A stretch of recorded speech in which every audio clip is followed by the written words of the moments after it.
Hello, this is Michelle Rado. Welcome to today's Daring to Tell. Today, there are two books that are tangential to our conversation. The first is Cheryl Strayed's Wild, a huge bestseller and a story that I recall for the bravery that she took of going on that long solo hike on the Pacific Crest Trail, but that she embarked on because of losing her mother. The other book, actually a set of books that are called Peter and Polly, and one for each season. So there's Peter and Polly in spring and autumn and winter and summer. These were books that were read to me in my childhood by a very dear neighbor, a woman who ended up playing a huge and very meaningful role in my life, and that unexpectedly popped into our conversation today, my conversation with Peg Conway. So there's Wild, and then there's Peter and Polly. And then I thought, how funny that these two books are sort of related to the conversation we have, because those were in fact the books that I packed into my hospital bag when I went in for gastrointestinal surgery back in January of 2015. Wild happened to be the book I was reading at the time, but I also happened to bring Peter and Polly because these stories had nurtured me so much as a child. And the day that I woke up from my surgery, I reached for those comforting tales of my childhood. And a few days later, the nurse who had been caring for me saw I moved on to Wild, and she said to me, "Time for the big girl book now?" I smiled at her. I loved that. I loved my surgery. And this is a funny thing, also because loving something difficult was something that Peg and I both kind of came to today in this conversation. Loving talking about grief. Well, I loved my surgery. I loved talking about my surgery. Medical care has been something that has felt like love to me. And that's because I grew up without it. I was taught that prayer alone was the best way to care for ourselves. My mom was a devout Christian Scientist, and it was what was best for her. And because it was what spoke to her the most, I tried very long and hard to think the way she wanted me to think, the way that she raised me, to do what she wanted me to do. The older I got, the less that really worked out for me. And so getting rid of the mindset of a religion that was not working for me while trying to not also reject the love of my mother has been a very different story, and one that I am working on trying to tell, but one that did take a more intense turn for me after I had had that large malignant polyp removed from my rectum in 2015. That's a little bit of my story that I feel like makes sense to share with you at this point. Anyways, today, a hint of that self-compassion that I think I was working towards with those two books in my bag in the hospital, well, that's the kind of self-compassion I can clearly see Peg Conway has been cultivating within herself for a very long time. It's quite admirable, and so that's why I'm very excited to share it with you. Peg Conway and her essay, Undone, that we recorded in the fall of 2020.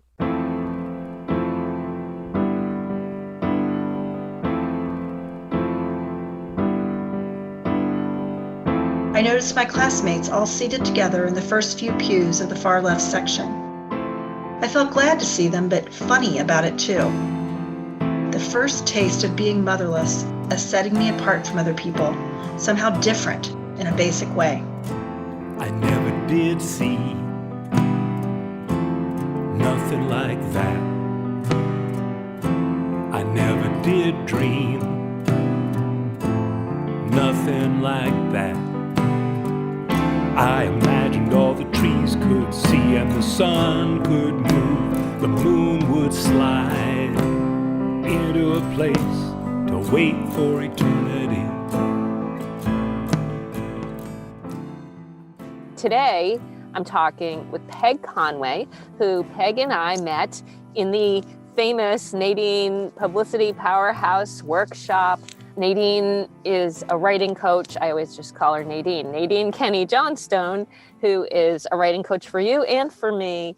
And so that is how we kind of got to know each other in this group, and has been really fun talking with everybody. So tell me about what you're working on, including your book. Okay. Yeah. Well, thanks, Michelle. Yes, Nadine has been quite the connector. Well, I live in Cincinnati, Ohio, and I have been writing for the past several years focused around the loss of my mom when I was a child, which is not something, I mean, it's been decades ago that this happened, literally 50 years ago. But it's not something I really was very open about for a very long time, did not really even grieve for a very long time. In young adulthood, as you'll hear in the piece, I had a very significant event that kind of unlocked the emotions, and then kind of dealing with them little by little over the years and the different ways they manifest at different points in life. And I then have been working for a couple of years on putting together a memoir of this experience. And it's it's called The Art of Reassembly, subtitle, A Memoir of Early Mother Loss and After Grief. And it's going to be published at the end of this year in November by She Writes Press. And I'm really excited. This is a little nerve-wracking. Of course, daring to tell is the perfect description, but it is exciting and really joyful as well. I often say now that, after not speaking for so long about something that was so major, once I'm getting into a groove and I'm getting used to speaking about it, it's really a pleasure. It's really like a liberating to share. I think there is something about that, and we certainly can talk about that more, that when you at last speak about these things, that, as you say, you've been processing this for decades and decades. I think sometimes we can't talk about it for a really long time. And then when we do, it's like something comes out and it just blossoms. I don't know, or processes, whatever that is. That's true. That is very true. And the added dimension to a childhood loss is that as a child, I was 7 years old when my mom died. And so at different developmental ages, children experience the immediate aftermath of the death in a particular way. But no child is capable of processing it completely. So even in the most ideal of situations, if there's, grief support or whatever, it's still going to be something to grapple with at those later milestones when you graduate from high school and your mom isn't there, your dad isn't there. It recurs as something to be processed again from the older vantage point of recognizing, oh, now I don't have her here for this. And it's just an ongoing thing. And that's not a bad thing. That's just part of life, and that I think our culture is getting a little more used to. Yeah. So when did you decide you wanted to write a memoir, or how did you decide? I decided, in fact, I had thought for a very long time that I would not write a memoir because I did not think that I had enough recollection. It just didn't really feel like something I wanted to do. Mm-hmm. And then I think it was partly after I saw the movie Wild by Cheryl Strayed, which I had not read the book at that point. And I thought, oh, this will be interesting. It's about a hike. Well, very clearly, in the very early scenes of the movie, it's not about a hike. It's about mother loss. I'm like, oh, wow, this is really interesting. And then I had a couple experiences of things that I was writing. I wrote an earlier version of something that's in the essay I'm reading today. And the feedback I got, I realized I was writing about it as a bad vacation. But as I really kind of delved into it, I thought, oh, I'm writing about mother loss. And then I started thinking about all the different things I had written over the years and realized I've been writing about this. And then I got really interested, like, ooh, maybe I do want to do this. And at that point in time, also, my dad and my stepmother were in decline and in their elder years. And that kind of spiraled me back into thinking about earlier parts of my life that then it seemed much more ripe to be examined and put together into a memoir. That's very interesting also because in taking other writing workshops that I've done over time, I took one with the author William Kenauer. He has his own podcast, Author to Author. And one thing that he was saying when it was in the context of, what if you have a few different ideas, you're not sure what to write about. He said, it doesn't even matter. Just pick one and start writing it, because the story that you need to tell will come out. And so I find that interesting. That connects with my experience for sure. Yeah. It's sort of like, well, that's something you had to say and it made itself known. And then you gave it and yourself the permission to indulge your curiosity in it, which is another, I think, thing that we need to be able to do as writers, is say, what is this thing I'm writing about and why am I writing about it? It's such a dynamic between being curious about what it really is about without getting too heady about, oh, this doesn't have the right structure and, oh, these sentences are repetitive and all. But that comes later. It does come later. How do you write? I'm always curious to find out, like, the times or ways that you actually sit down and start typing, or do you use a pen? I often start with a pen. I do journaling many days a week, not every single day. I don't do anything every single day. I tend to ebb and flow with things. And then I get like a spark, like something will spark me and I think, I want to write about that, or I want to examine that a little further. And then it might take on a little more structure, and some things don't, or maybe later. Sometimes I go back and reread old things I wrote, because I have my handwritten journal, and then I have finished pieces, and then I also have Word files filled with various ramblings that are more than a journal, but not yet a piece. And so sometimes I will go back and re-examine those and think, oh, maybe I want to develop this further now. And other things just remain half-baked.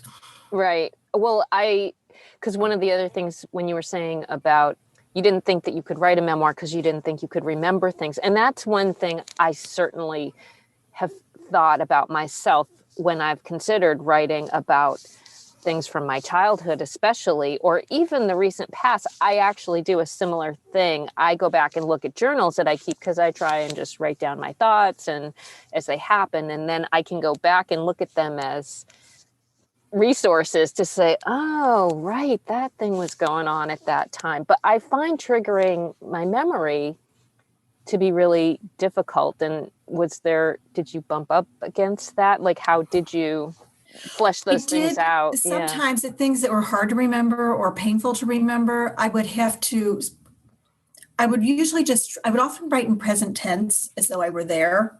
And then I would just sort of stream of consciousness, like, it's sunny, he said this, I said that, I felt this, my stomach felt that, or, like just different things. And then other times I actually went to places that were part of my past, like a particular branch of a library, and I arranged a visit to my old grade school, and that wasn't like factual research exactly. It kind of was like, it's located here and it's this big or whatever, things that might seem different from when you're a child, but the emotions that it triggered or the energy that it kind of erupted, like what is that? That would give me something further to reflect on and examine.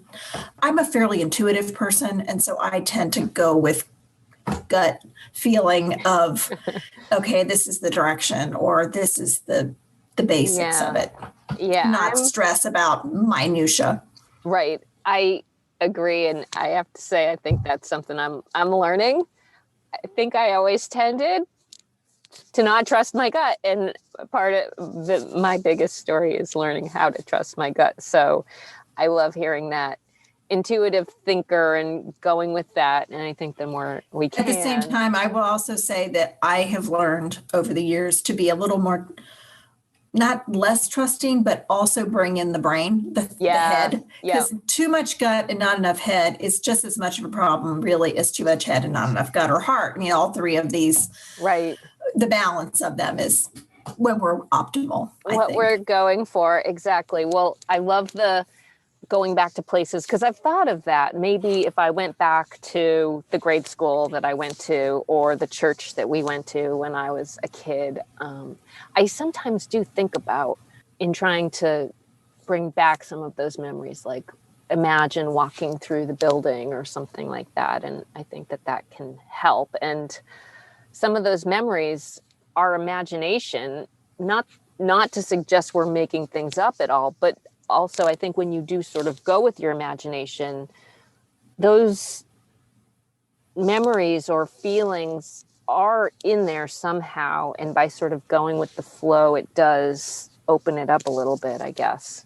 Yeah, it accesses something. I think maybe it's a different part of your brain, or just I don't know. It opens up associations, like sensory things. Like, I mean, I don't know. Did I write this in a blog post recently, or it was on an Instagram post about hearing music from the 70s, like things that were on the radio when I was a kid. Oh my gosh, that takes me back amazingly. Yes, absolutely. All the classic rock, I go back and go, oh my God, I remember where I was when we were listening to this or whatever. The clothes I wore, these are the friends I had. That's great. Yeah.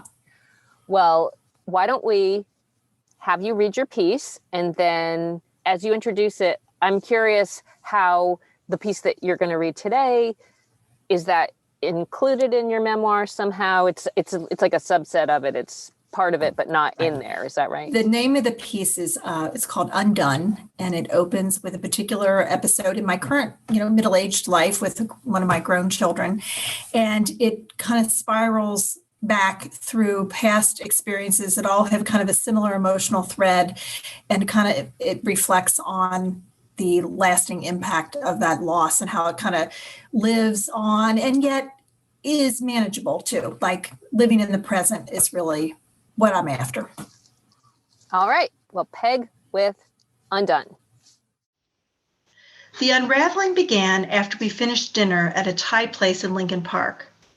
Our young adult son, Michael, his girlfriend, and another friend, all Chicago residents, had joined my husband and me for a drink at our hotel's rooftop bar before riding together to the restaurant. We'd spent a nostalgic afternoon together at a middle school boys basketball game for the team that Michael and his friend coach. The pounding of the basketballs on the gym floor, the loud whine of the horn, the piercing tweet of the referee's whistle, and the shouts of players and parents, all of it had mirrored Michael's grade school playing days. Partway through the first half, his girlfriend Catherine joined us in the row of metal folding chairs by the sidelines, and we chatted easily for the rest of the game, eventually striking up conversation with the parents on our left. "Who was your child on the team?" they queried. Our response, "The coach," evoked chuckles all around, but the interaction brought melancholy for me. Being at this game choked me up with happy memories of the past, but also sparked mourning for the present. Basketball was something Michael and I had shared during his growing up. Now it wasn't the same. He was out of college, working, living his own life. We were truly just spectators. After the evening's feast of sushi, stir-fry, and bottles of wine, I expected more chatting outside the restaurant as we awaited separate transportation. A relaxed goodbye that would manage tectonic shifts beneath the surface where molten emotion simmered. Michael had informed us 2 weeks earlier that he and Catherine will be moving in together this summer when their current leases expire. Instead, I'd barely stepped to the sidewalk when a random cab appeared at the curb.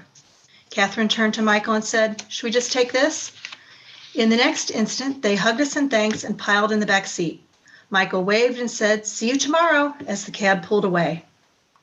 Suddenly, void of their youthful vibrance, the neighborhood turned sinister. Then a switch inside of me flipped, and I launched a tirade. "Well, dinner's over, so let's just take this cab," leaving us alone on the street corner. "They probably thought our Uber was on the way," Joe said, his face angled toward his phone as he tapped out a ride request.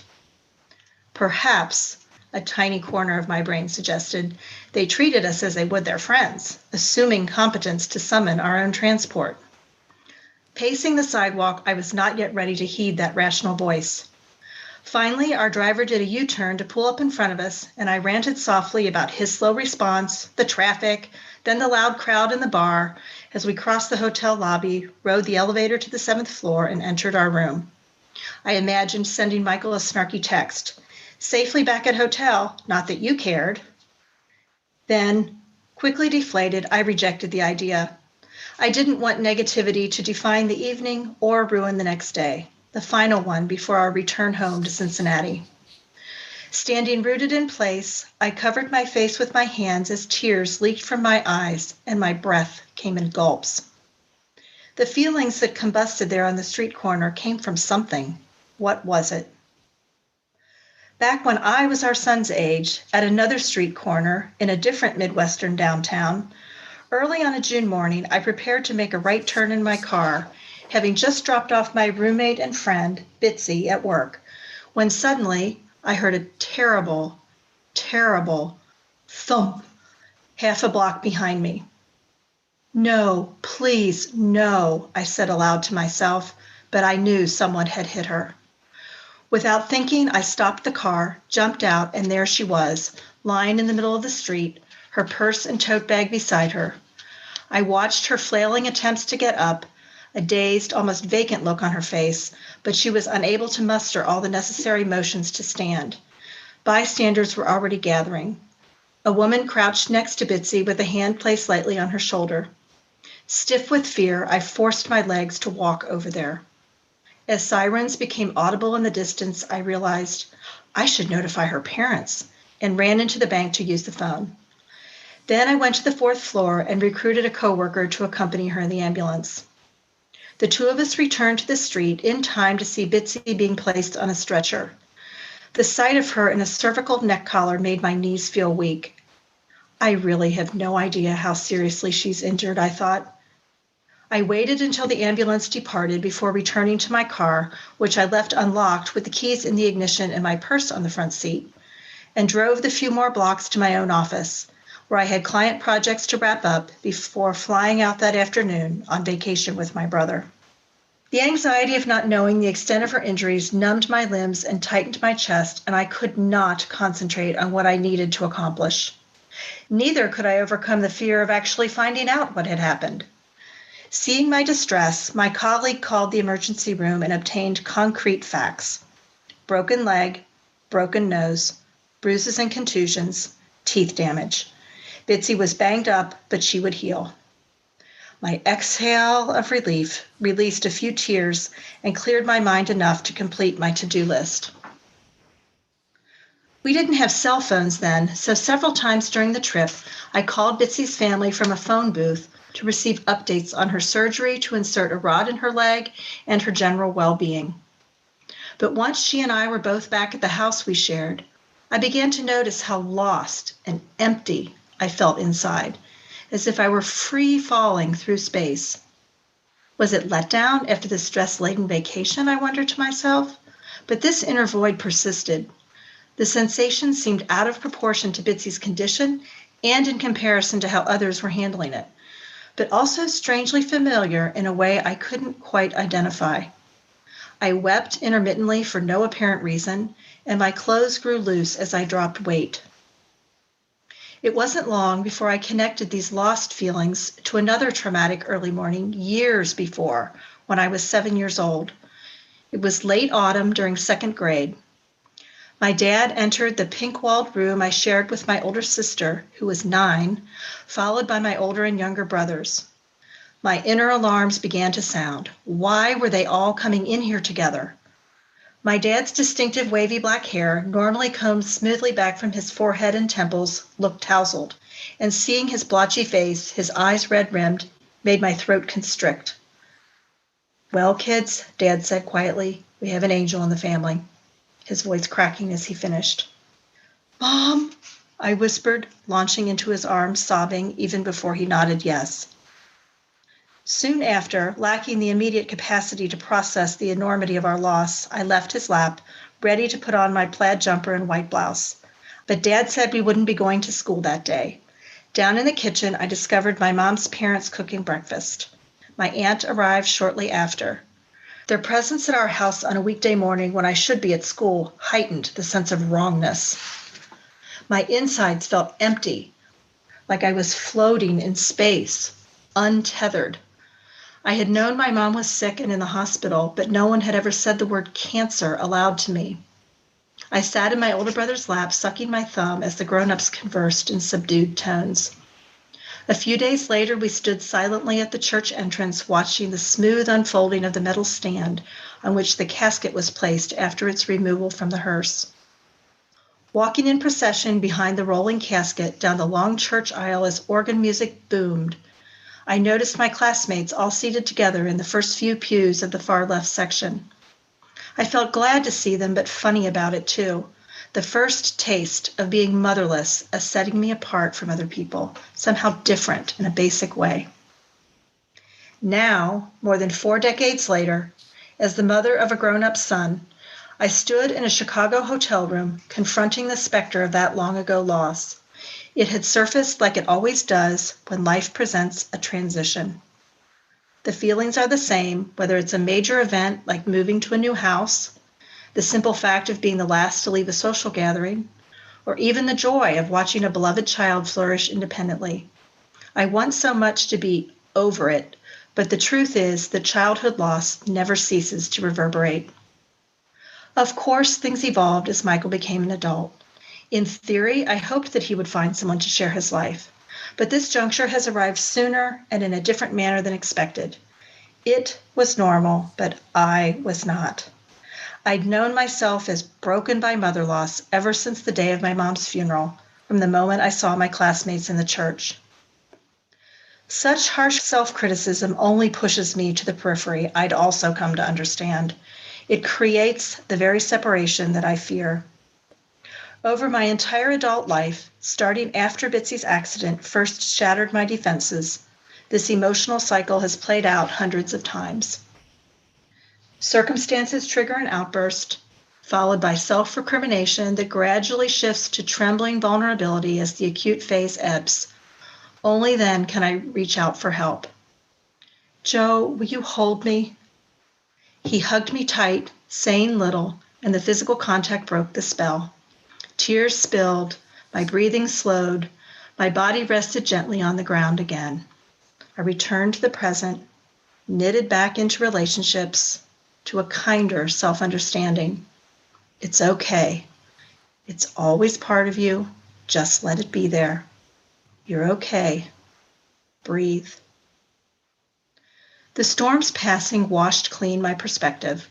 I saw clearly that Michael calls home often, and besides welcoming us in Chicago, he visits Cincinnati regularly. Though I miss him being nearby, I am not abandoned. Our relationship is not over. It's changing. My task is to nurture this new stage like a seedling. I will allow it time to emerge and trust the growth process. "See you tomorrow," Michael had said earlier from the cab, words that now resounded with hope and possibility. Man, you have been through it emotionally. Oh. You have been through it. Yeah.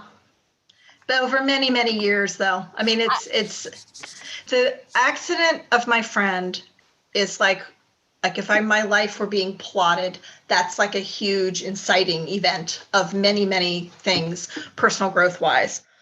But the sort of getting used to it and thinking that it's over. Once my kids got to be a certain age, the adjustment to motherhood, I just felt like I had a lot of emotional release. And then when they got to, late grade school, high school, I felt like, okay, we've kind of arrived at an equilibrium here. And then when they started leaving home, it started up again. And of course, I mean, that's just sort of natural. Well, your voice is just so measured and wise and reassuring, because I feel that repetition and coming back yet again and again and again. And as you mentioned, of going through with your kids, was there something about you reaching the age that your mom was when she died, or you surpassing the age that or your kids, I should say, surpassing the age that you were when she died? That actually happened all around the same time because, like, my daughter, I have 3 children. Michael's the oldest, and then our daughter is 2 years younger than he is, and then another son 2.5 years later. And I was the same age as my mom when I had my daughter. So when I was 37, she was 7.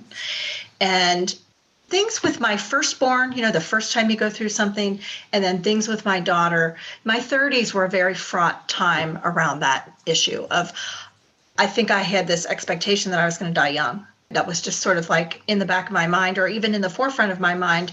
And so I worried about it a lot, and I did things so that they'd be prepared. Weirdly, this sounds weird to say, so they'd be prepared if I died. Mainly, I educated them about death. Like my husband and I took them to funerals, and we took them to visitations, so they would just kind of have some knowledge. That part wouldn't be scary. If a tragic death occurred, the accoutrements of death would be at least familiar. They would have some context for that Wow. experience. How did they react to that? They were very curious. They didn't know. They didn't have my layers of baggage. They were Right. like, oh, well, this is another new experience. And happily, they never experienced a tragic loss of a parent or a young grandparent. Their grandparents all died in their 80s or older. And, so I think they had a mostly healthy introduction to death. In fact, they're much more death literate than most of their peers.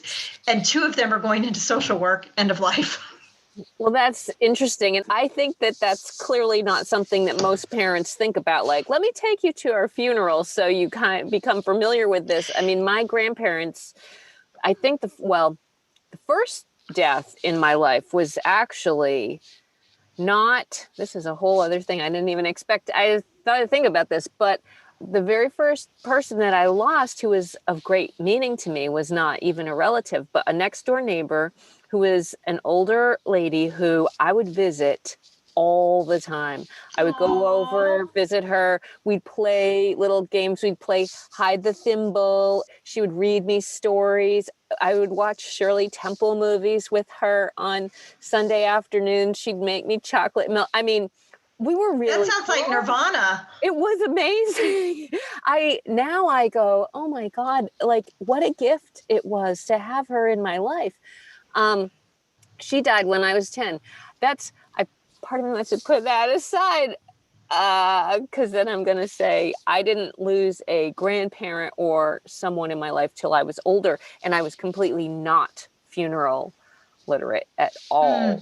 And that idea terrified me. It was not until I was well into my 20s, maybe, that I even went. Like, I was very fearful of it, and I didn't want to go to a wake. I didn't want to see. I remember when my grandmother died, I didn't want to go, and I was the only one that didn't go. So I was very avoidant about that. So when I hear you talk about mother loss, though, or early childhood loss, I never until this moment thought about it in terms of losing. I called her Nana. She was our next door neighbor, but I called her Nana Chase. And I was so young, I didn't quite completely understand she wasn't my Nana because I had a lot of grandmothers. So it's like, oh, this is the Nana that's not related to me. But she was the one that I spent so much time with. And I remember something happened to her, I don't know what, and an ambulance came and took her away. And I saw her go into the ambulance, and she went to the hospital. And I think my mom took me to see her once, and she didn't look good, and she died. And it was devastating for me, really. I mean, I've spent a lot of time mourning that loss. Did you feel that you had did your mom talk to you if you wanted to talk about Nana Chase? Did she indulge that desire, or? She would indulge it. She would say she's somewhere else now, and she's not really gone. I had a religious upbringing that was, this isn't about me, Peg.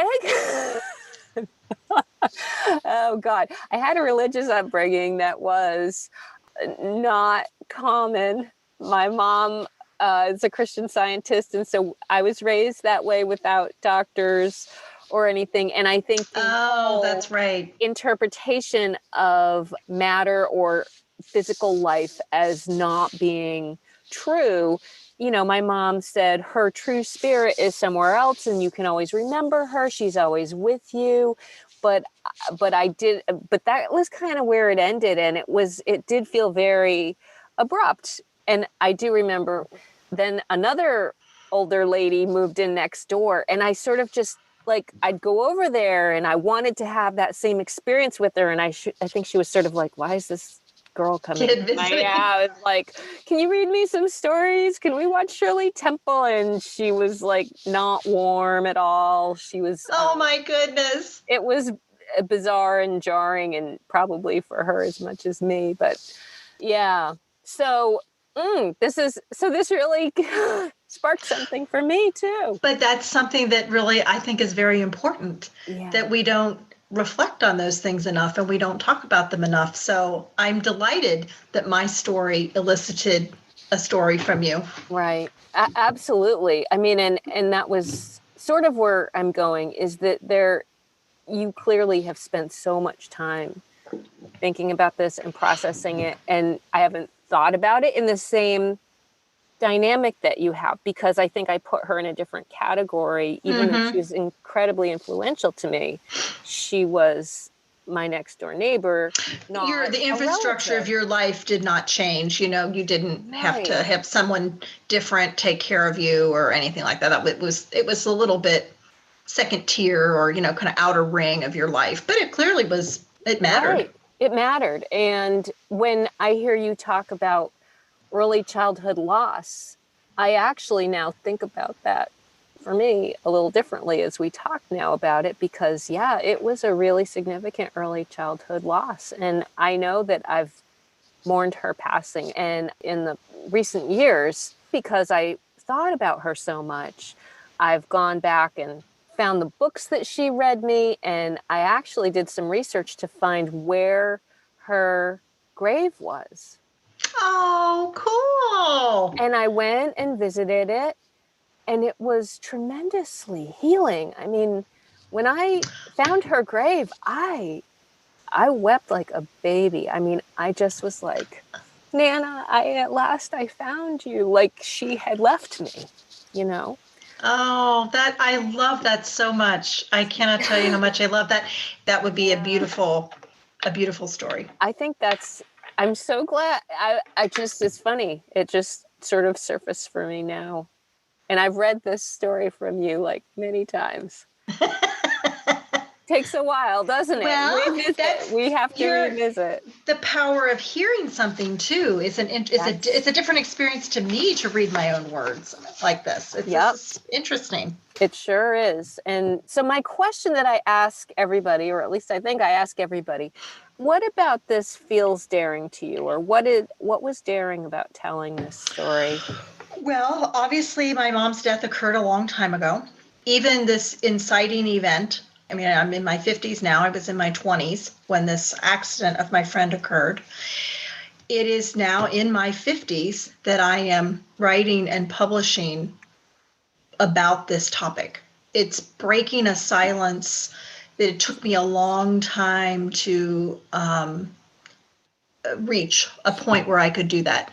And in part, I think it's somewhat my personality maybe, and part is cultural. Why are you talking about something that happened so long ago? And unique to my family, I was 7 when my mom died. When I was 11, my dad remarried. And so I had a stepmother. They had another child. I mean, my family changed dramatically after that. Some ways good, some ways not so good. But the main thing is we kind of pivoted to my stepmother's family. I call it, we turned the page to the new chapter, and this was the happy ending to our sad story. And of course, I read a lot of books in my mind, just stories. That's the plot. We've gotten past this sad thing. We're on to the happy ending. And so it served to really bury my maternal story more than it might otherwise have been. It took a lot of mustering to not just excavate my own memories of what happened and connect dots, but then put it into words that would make sense to other people rather than just, sort of random memories are not a story. So that's where the bravery felt. And it's kind of vulnerable to put yourself out there as a woman who has meltdowns on the street corner while you're waiting for Uber. I know, and it is brave to say, you know what, this happens to me. These transitions, and to be able to eventually nail it down to what, like, oh, it's transition times, and to really figure that out and think about it and own up to it does feel very brave to me to share. And along with that is a necessary component of self-compassion that I'm not broken. I've had these experiences that have impacted me in these ways, and this is the best way to handle it when it happens. And it's accept that it's going to happen and just sort of gentle through it rather than berate yourself when something strikes you emotionally. Exactly. I mean, I feel like I've done meditation and I've done other practices, yoga, all this, where you go, you have to be kind to yourself. You just have to revisit. You have to approach this as if it was someone else that you're being kind to and starting over. Why are we so harsh on ourselves when you wouldn't treat your spouse, best friend, whomever that way? It is a very striking aspect of our species that we respond to our own woundedness with shame and disapproval. Like when it manifests, we're like, oh, I'm bad, rather than, because we really typically don't react to other people that way unless we're very deep in our own wounds. Sometimes people do push back on other people being vulnerable because they can't handle it. But it just is a very interesting, it's very common. It's like written about, it's known, it's a struggle. The other thing is, like, once we share it, there's just so much growth from it. And it does take a lot of vulnerability to show that. So I think another brave thing is the idea of really being, dare I say, joyful about grief, but loving to share the thing that is difficult, because I think that, again, talk about expectations and cultural ways that we're not supposed to really show our love when it comes to expressing difficult emotions. If it's so meaningful, one can derive a lot of satisfaction from the chance to have those connections. I've said that in different ways, like on some Instagram posts, or people like do resonate with it. I think that phrase about when you liberate yourself, you liberate other people. Like, I think coming across with a genuine sense of liberation about something that's difficult, it does invite other people to say, oh, I can do that. I mean, how many times have I had that experience as well? Yeah. I have another question, because we didn't talk about the Bitsy part of this too much. Oh, sure. Were you avoiding going with her in the ambulance? What was... I couldn't. I had a plane to catch. I had to get to my office. And so I couldn't. Right. And I really couldn't because of my car, too. Yeah. Right. Because I feel like sometimes we can jump into logistics, and obviously there were some compelling ones, but I can also see avoidance of a difficult emotional situation because you didn't want to go to the hospital or something like that, you know? There was probably some avoidance, but as a practical matter, I absolutely could not. I mean, I really couldn't. But the not being able to call and find out, that's all avoidance. Like I was frozen and I didn't even know how, I mean, call an emergency. I mean, we didn't have cell phones. We didn't just nowadays I'd text your sister or something. Right. But that wasn't part of our life then. And so my friend, without telling me, just called and she knew the family and she spoke to, I don't know, one of Bitsy's brothers or something. And by the way, my husband is her brother. Oh. That's, of course, in my memoir. That didn't get into this piece, but right. So she was your roommate and now she's my sister-in-law. So you two must have gone through a lot together about We did. This was a very pivotal, even apart from the mother loss piece, it was kind of the first real thing that happened to me as an adult, not living with my parents. Like, there was no parents really buffering me from this. Now, obviously, Bitsy's family was very attentive to her, but she's very independent and she moved back. She stayed with her parents for a little while, but she was very determined to move back to her regular house and go back to work. And, she's a very go-getter kind of person. But it was traumatizing to both of us in that way, and even among our friends, that brush with mortality kind of thing. And that's actually kind of how I met my husband. There are 8 children in their family, and they're all very close in age. And that summer, she had clear limitations on the things that she could do. Joe and another brother would come over to our house and grill out with us and help with the dishes. It just kind of mellowed everything, never talked directly about, oh, are you guys distressed, or just kept things light and just a very sweet way of being together. That's a very nice little epilogue. Is there anything that the two of you now sort of go down memory lane about regarding the accident, or is it not, like Bitsy and I, or Joe and I? Bitsy and you. We don't talk about the accident very often. We haven't talked about the accident in a very long time. I mean, we're still friends. Our lives have kind of taken slightly different paths. I got married before she did, and my kids are older than her kids and stuff like that. But we used to. I mean, for a while it would come up. We would kind of remember the anniversary, but more has happened in life. It's been 30 years. So.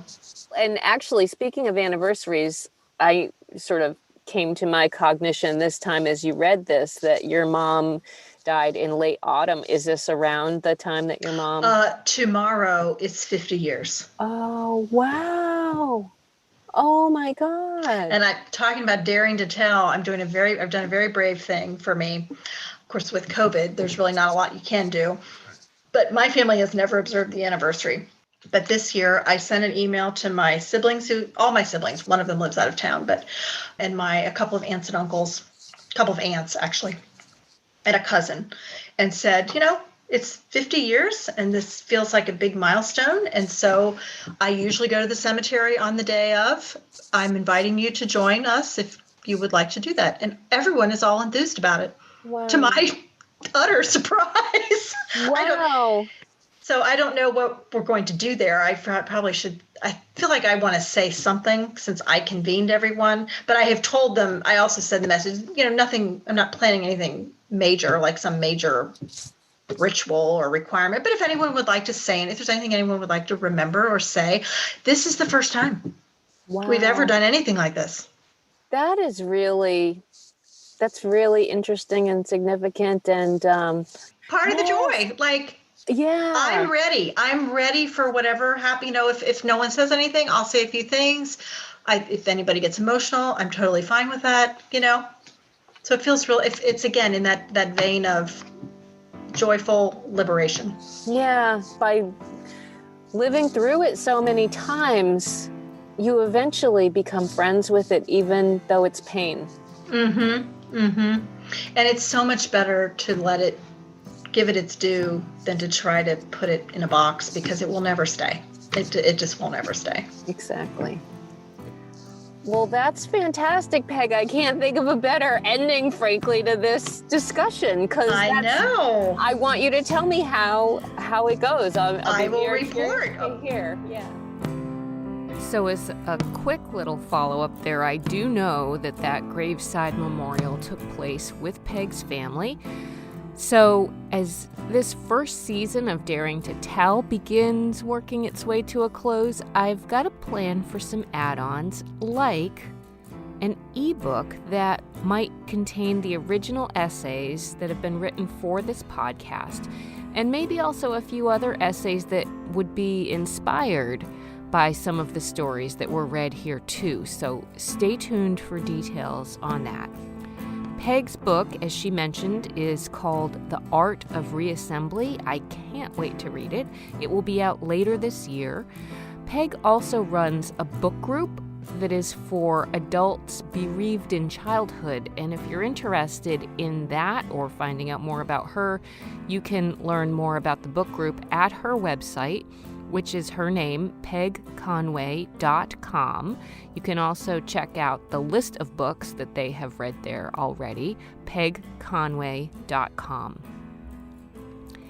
In addition to finding what sounds kind of funny to say, but joy in grieving as we were talking about it, or maybe the satisfaction, perhaps, of reliving our stories so many times again and again that we eventually find self-compassion or somehow make friends with the pain from our past, what I found myself also really loving has been the voices of these people who have just been through the muck.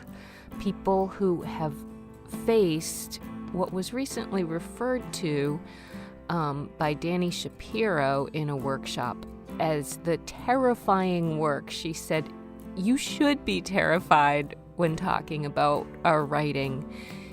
If you're not terrified," she said, "you're not writing what really matters." And I found that incredibly reassuring, if not a little daunting, of course. But the terrifying work of writing our stories, and I will also add the terrifying act of then reading them out loud. But what I love are these measured, brave voices.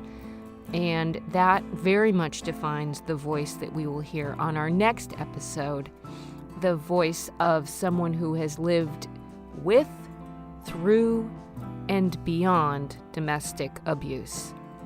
One of the things that's really important to me about writing this book and getting my story out there is to demonstrate just how important small acts of kindness that seemingly would be kind of no big deal, but to someone like me, and there's a lot of people out there like me, these affirmations are lifelines. I hope you will hit subscribe so that you will be able to hear that story. Daring to Tell episodes drop every Thursday. If you have a comment, question you want to share with me or one of our writers, please send me an email. I am Michelle at michellerado.com. Michelle with 2 L's. My last name is Redo. Thank you so much for listening, and I will catch you next time.